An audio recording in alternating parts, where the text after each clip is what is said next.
Okay, it's been a month, we did our waiting, and now we have Retrace 95, Vincent. Fittingly named, and, frankly, a hell of a chapter, so let's go into it. First off, Ada was left behind by the others because unnecessary risk to her, and apparently she can't really interact with anyone because she's not a Baskerville, and Oz is like a chain and she isn't, so there's that into the fold, so who knows what she can do. She should be safe ideally, or so we thought, because apparently young Vincent can see her. Can't touch her or anything, but he can see her. Might that have to do with his red eye, or that he's a Baskerville? I don't know. Maybe they'll be addressed. Hopefully it will be. Otherwise, I would just assume it's because he's a Baskerville. No, because then other Baskervilles would be seeing her too. Have other Baskervilles just not come by her yet? If they come by her, will they see her too? Or is it the red eye then in that case? Because of the child of misfortune thing, the irregularity that the juries were talking about.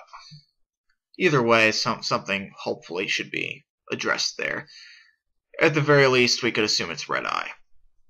But Ada's been waiting to find out why Vincent is the way he is this whole time. She was intrigued by him in that way, and now she's getting her answer, and arguably in the most painful way she can, because she's seeing him as this young kid, see this hell around him, and see the burden that's having on him, knowing that he caused this and that he was tricked into this.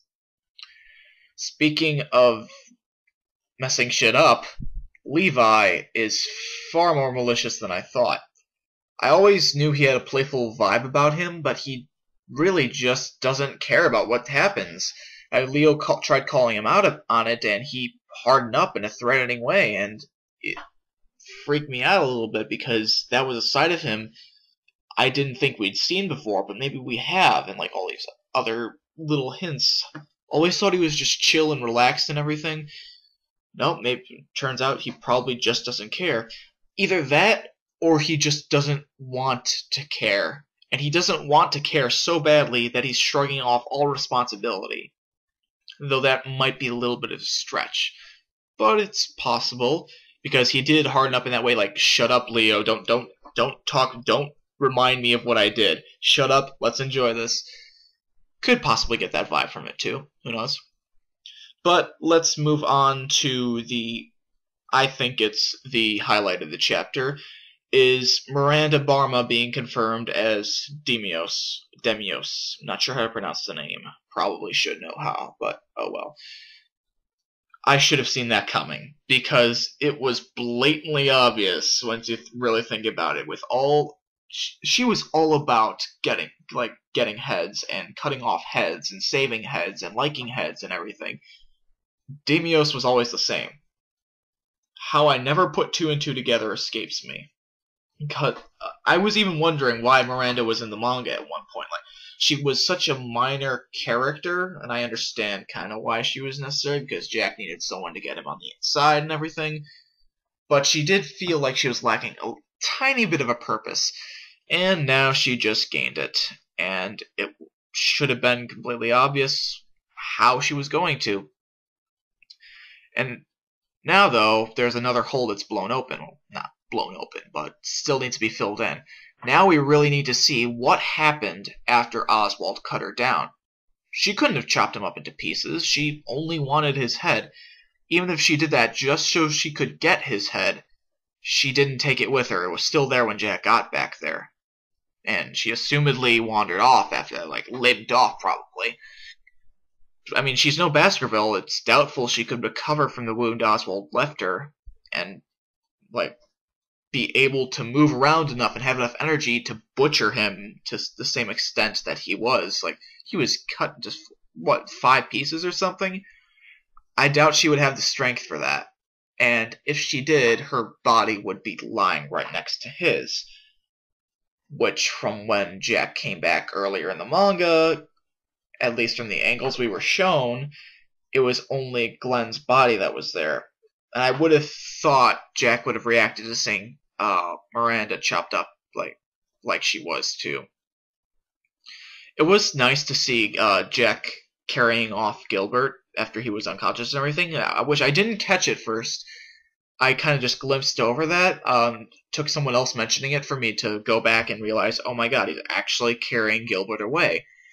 And it shows that Jack really isn't... He's almost like Oswald right now in a certain way. He doesn't...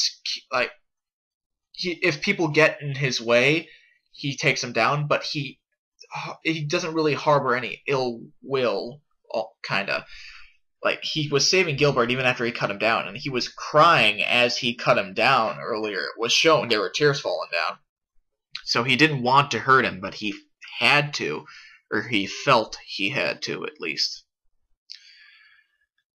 As for the fandom freaking out about Vincent being impaled, he's not dead. He can't be dead. He's a Baskerville. Just being impaled like that is not enough to kill him. Lily was shot in the head, and she was fine. After a few seconds, at least. Although it's possible she might have extreme healing abilities for a Baskerville or something like that. But I doubt it. It's probably because Fang was able to recover from a lot, too. And Baskervilles as a whole seem to be able to just work around that. So Vincent can't be dead. It would be breaking all rules of consistency if he died from that. Glenn was interrupted before he could do enough damage to him to kill him. Though that being said, if Noise does come by while Vincent's still lying bleeding on the ground, there's going to be some major problems. And they're probably going to have to deal with her before anything else, because she's going to lose it. Though it's entirely possible that they could just say, hey, Noise, Glenn did that, and she could go berserk on him, so that might help things too. But knowing her, and her mental state right now, and her physical state right now, which is obviously deteriorating, along with her mental state, doubtful that she would just target one person. Hopefully he recovers enough by the time she gets there, so we don't have to avoid that. Or we can avoid that. When Oz and the others arrived, speaking of arrival, it really started feeling climactic. Like, this is it. This is the final confrontation. I love that page where Oz and Glenn clashed swords like that, and he charged on. The way it was executed and everything, it looked awesome.